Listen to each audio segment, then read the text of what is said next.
Davom etamiz. 8-mart Xalqaro xotin-qizlar kuni sifatida butun dunyoda keng nishonlanadi. Albatta, o'zining fidokorona mehnati va matonati bilan jamiyat taraqqiyotiga munosib hissa qo'shayotgan opa-singillarimiz erishayotgan yutuqlarni har qancha e'tirof etsak, ulug'lasak arziydi.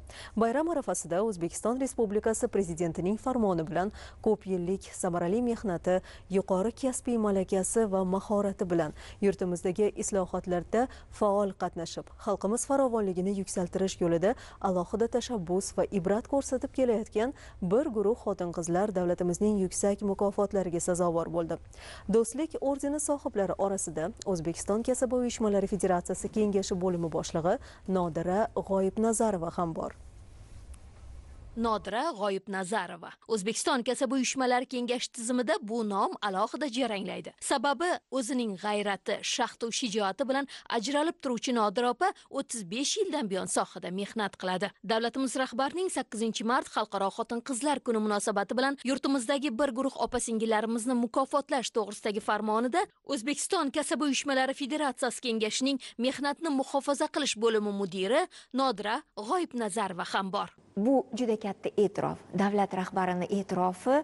Men hayotimda menimcha balki butun umr orzu qilgan orzularimni birinchi ro'yobi deyishim mumkin. Juda qattiq hayajonlandim va albatta O'zbekistondagi bo'layotgan islohotlar xuddi filmdagi kadr kabi ko'zimning oldidan o'ta boshladi. Ishonasizmi? So'nggi yillardagi ayollarga muhtaram prezidentimiz Shavkat Miromonovich tomonidan berilayotgan e'tibor shu darajada yuqoriki, men uni osmonlarga tenglashtira olaman-da. Biz xotin-qizlarga berilayotgan e'tiborni men o'zimni misolimda, hayotimda his qilyapman. Sababi ilmiy ishni qilishimda yoki hayotda o'zimni o'rnimga ega bo'lishimda, qobiliyatimni namoyon bo'lishida, hattoki arzimagan bir mehnatimizni shunday yuksak darajada e'tirof etilishida davlat rahbari tomonidan mukofotlanishimda men ko'zimda yosh bilan to'g'risi buni qarshi oldim. Nodira G'oyibnazarova 20 ga yaqin rivojlangan mamlakatlarda tashkil etilgan xalqaro forumlar, konferensiyalarda O'zbekiston Respublikasi nomidan mehnatni muhofaza qilish, xavfli ishlab chiqarish obyektlarining sanoat xavfsizligi, ishlarning bexatar olib borilishi va mehnat sharoitlari yaratilishda xodimlarning huquqlari, uch tomonlama hamkorlikka asoslangan ijtimoiy sheriklik kabi mavzularda o'z ma'ruzalari bilan ishtirok etib kelyapti. 35 yildan beri aynan mehnat xavfsizligi, sanoat xavfsizligi, xodimlarning munosib mehnat sharoitlariga ega bo'lishi va shu yo'nalishdagi faoliyatimda undan ortiq qo'llanmalar yaratdim. O'zim akademiyada dars bera boshladim, ilmiy ish qildim va mana shu ilmiy ishni orqasidan hozir endi keyingi yana qadamlarni boshlaganman.